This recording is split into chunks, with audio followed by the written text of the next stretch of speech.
Good afternoon my dear student. In the last class हमने the living world start किया था। ये first chapter है एंड उसमें हमने क्या पढ़ा था? हमने कैरेक्टरिस्टिक ऑफ लिविंग पढ़ा था। लिविंग क्या होता है, उसके क्या क्या डिफाइनिंग फीचर्स होते हैं, राइट? तो हमने 6 फीचर्स पढ़े थे, जिसमें सेलुलर ऑर्गेनाइजेशन, मेटाबॉलिज्म, कॉन्शियसनेस। ये जो प्रॉपर्टी ऑफ लिविंग बीइंग है, ये क्या है? डिफाइनिंग है। डिफाइनिंग मतलब कि सिर्फ लिविंग बीइंग में प्रेजेंट होता है, बिना एक्सेप्शन के, और किसी भी नॉन लिविंग बीइंग में प्रेजेंट नहीं होना चाहिए, तभी वो क्या होता है? डिफाइनिंग। अदर देन दैट हमने क्या पढ़ा था? Then we studied about taxonomy, है ना? टेक्सोनॉमी के बाद हमने सिस्टमेटिक पढ़ा था। टर्म टेक्सोनॉमी किसने दिया था? एपीडी कैंडोले। देन उसे यूज किसने किया था? कैरोलस लीनियस, जिसे फादर ऑफ टेक्सोनॉमी भी कहते हैं। उसके बाद वी स्टडीड अबाउट सिस्टमेटिक्स। इसे ये भी कैरोलस लीनियस ने दिया था और उन्होंने इसे यूज किया था अपने बुक एनिमल प्लांटेरम में 1758 में, ठीक है? उसके बाद then today we will be studying about nomenclature. हमने टेक्सोनॉमी में new taxonomy and old taxonomy देखा था and now will be studying about nomenclature.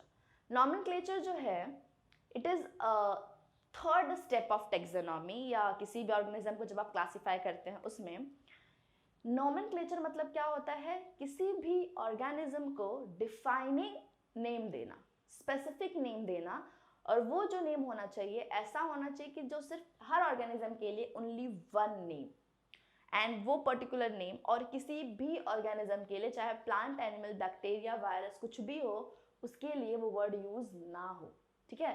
So now nomenclature. Taxonomy systematic जो वर्ड था उसे सिस्टेमा नेचुरा में यूज किया था, not in the animal plantarum, okay? तो अब जो नॉमेनक्लेचर होता है वो क्या होता है? Giving, it is giving specific comma defining name to particular organism.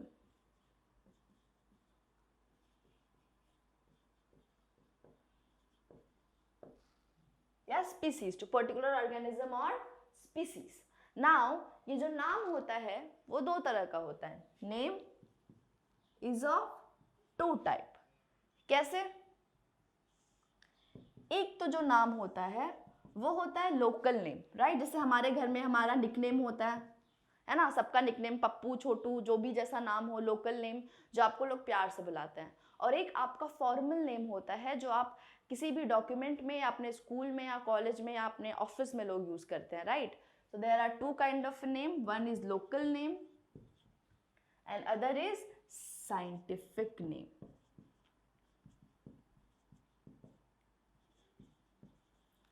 ये जो लोकल होता है इसे कॉमन नेम या वर्नैक्युलर नेम भी बोलते हैं। और ये वाला जो नाम होता है इसमें कोई रूल्स नहीं फॉलो होता, मतलब आप रैंडमली कोई भी नाम किसी भी चीज को दे सकते हैं। आपको ये नाम पसंद आया, आपने उसका अपीयरेंस देखा और आपने उसके ऊपर आपने उसका नाम रख दिया। So it do not follow any set of rule and it is random.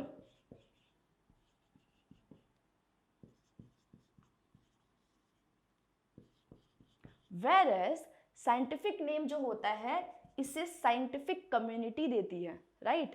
So given by scientific community, very specific,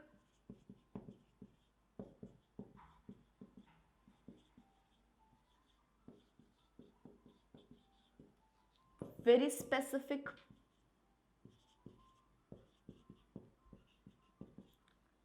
follow set of rule. आप नाम ऐसे रैंडम नहीं दे सकते हैं, उसमें कुछ रूल्स होता है जो उस नाम को बनाने में, फॉर्म करने में लगता है। So it follow set of rule, okay? और ये जो साइंटिफिक नाम होता है वो पर्टिकुलर लैंग्वेज में ही होता है, आप किसी भी लैंग्वेज में नाम नहीं रख सकते हैं। So it has particular language, should be in the particular language. Am I clear? So it is given by a scientific community. It is very specific, follow set of rule and particular should be the particular language. ठीक है. अब ये जो नाम होता है इसका advantage क्या है? Advantage of scientific name is that, okay, I give you one example. Mango का हम नाम लेते हैं. जैसे कि मैंगो का जो है उसको आम या आम्र अलग अलग लैंग्वेज में, एम्बिया अलग अलग लैंग्वेज में. इंडिया में ही आप, हमको पता है कि India is very diverse country, तो यहाँ पे जो भाषा है, जो लैंग्वेज है, वो हर पर थोड़े थोड़े डिस्टेंस से बदल जाता है, राइट.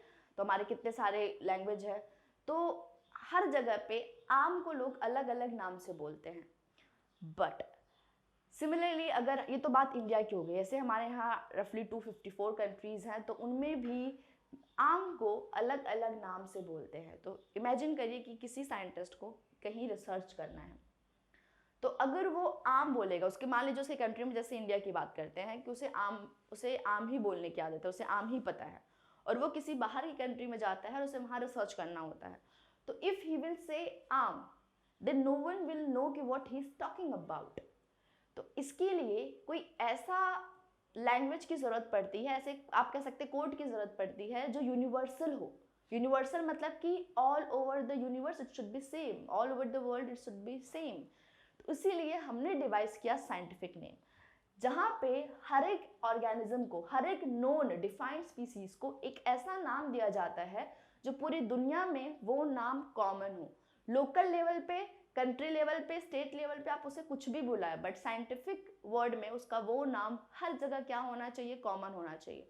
तो उसका ये एडवांटेज है कि हर जगह पे लोग उसे, आप जब आप साइंटिफिक वर्ड यूज करोगे in the scientific community, then people will know what are you talking about rather than the local name. So this is advantage of scientific name. Okay, so it is known by the same name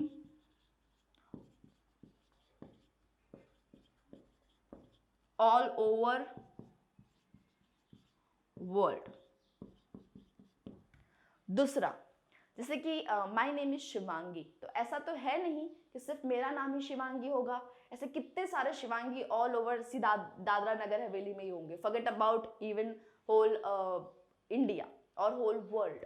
सो लेकिन scientific name जो होता है वो हर organism का जो name होता है दूसरे ऑर्गेनिज्म पे वही वाला नेम नहीं अप्लाई होता है. So it's very unique, very unique. Only one organism will have one name and that name will be specific to that organism only. So the name is very specific, very particular, and it is not given to any other organism. So as I have written here, it is, name is very specific.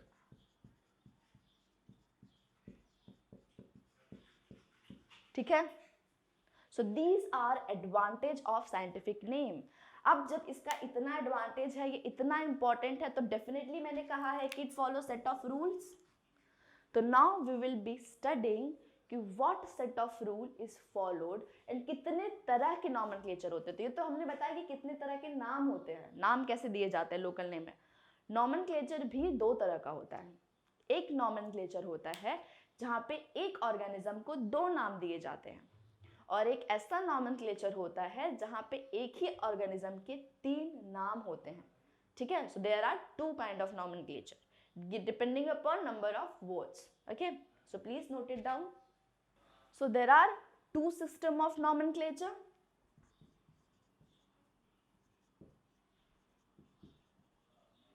Two system of nomenclature.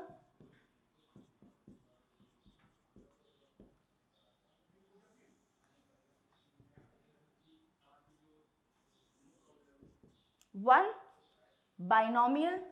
Bye मतलब क्या होता है, दो. Binomial nomenclature. और एक क्या होता है, trinomial nomenclature.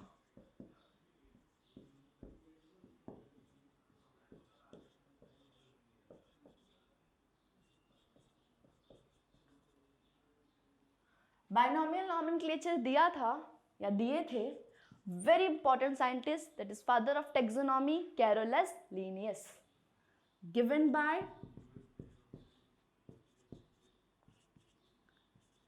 Carolus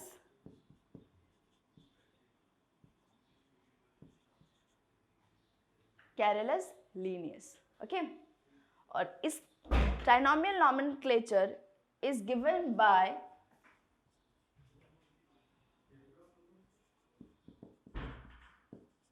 Lamarck. Now ये बहुत इंपॉर्टेंट है, आपको पता होना चाहिए, it's very important.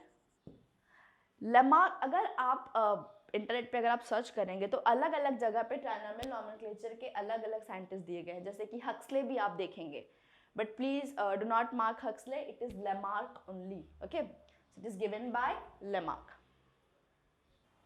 It will be AEUS। Now binomial nomenclature पहली बार किसने दिया था, वर्ड मतलब किसने अटेम्प्ट किया था, किसने ट्राई किया था, और कौन से बुक में यूज हुआ था, तो पहले हम वो नोट डाउन कर लेंगे, बहुत इंपॉर्टेंट है। जैसे बाइनोमियल नॉमेनक्लेचर पहली बार ये जो आइडिया दिया था ये कैरोलस लीनियस का नहीं था, ये जो आइडिया था वो गैस्पार्ड बाहोन का था, उनकी एक बुक थी जिसे कहते हैं पिनैक्स। ठीक है, तो पहले हम एक कॉलम बना लेते हैं टेबुलर फॉर्म में, और उस पर हम साइंटिस्ट और उनके बुक का नाम और जहां उन्होंने इसे यूज किया था वो नोट डाउन कर लेते हैं। बाइनोमियल नॉमेनक्लेचर,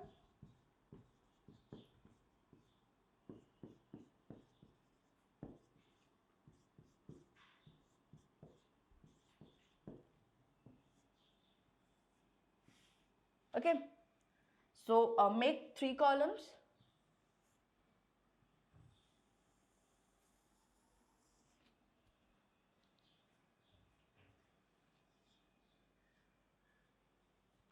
तो यहां पे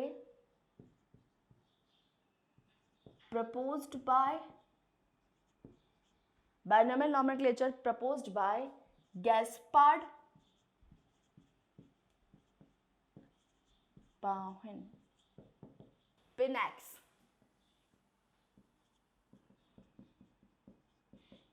तो पिनैक्स करके एक बुक थी जहां पे गैस्पर्ड बाहोन ने बाइनोमियल नॉमेनक्लेचर का आइडिया दिया था। यूज्ड बाय, पहली बार इसे यूज किसने किया था और कहां पे किया था, so it is used by, as we all know, Carolus Linnaeus, Carolus Linnaeus. कौन से बुक में, Plantarum, Species Plantarum, Species plantarum.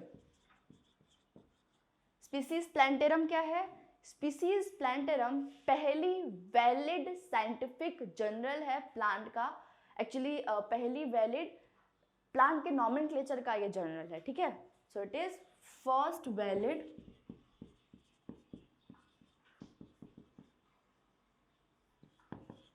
Journal for plant nomenclature. ठीक है, सेकेंड टाइम इसे अगेन यूज किया था कैरोलस लीनियस ने ही अपनी बुक सिस्टीमा नेचुरे में। सिस्टीमा नेचुरे हमने ऑलरेडी बताया था, सिस्टमेटिक्स वाला, ये भी बुक किसने दिया था, कैरोलस लीनियस ने। पहली बार इसका जो एडिशन आया था वो इन द ईयर 1735 में आया था। ठीक है, सो अगेन यूज्ड बाय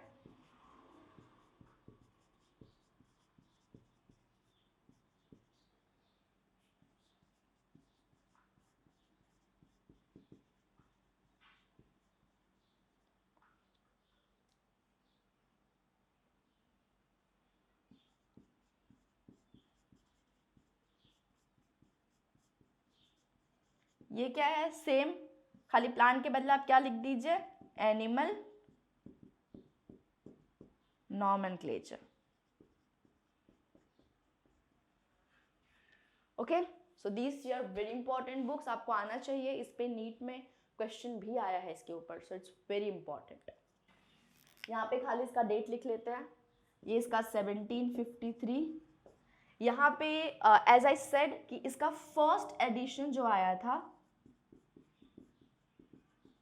वो था 1735 में, बट उसमें ज़्यादा चीज़ें यूज़ नहीं की गई थी, वो ज़्यादा डिफाइंड नहीं था क्योंकि it was a preliminary work. Maximum work was done in his book, same book का नाम है, सिर्फ एडिशन था 10th एडिशन। तो अगर आपका ऑप्शन में आता है तो यूज द वर्ड 1758 वाला जो ईयर है आप ये यूज करिए, क्योंकि मैक्सिमम जो वर्क हुआ था उन्होंने अपने इस वाले बुक में किया था। Okay, so now we will be studying international code. जैसा कि मैंने कहा कि जो भी साइंटिफिक नेम दिया जाता है किसी भी ऑर्गेनिज्म को, उस पर पर्टिकुलर लॉज होते हैं।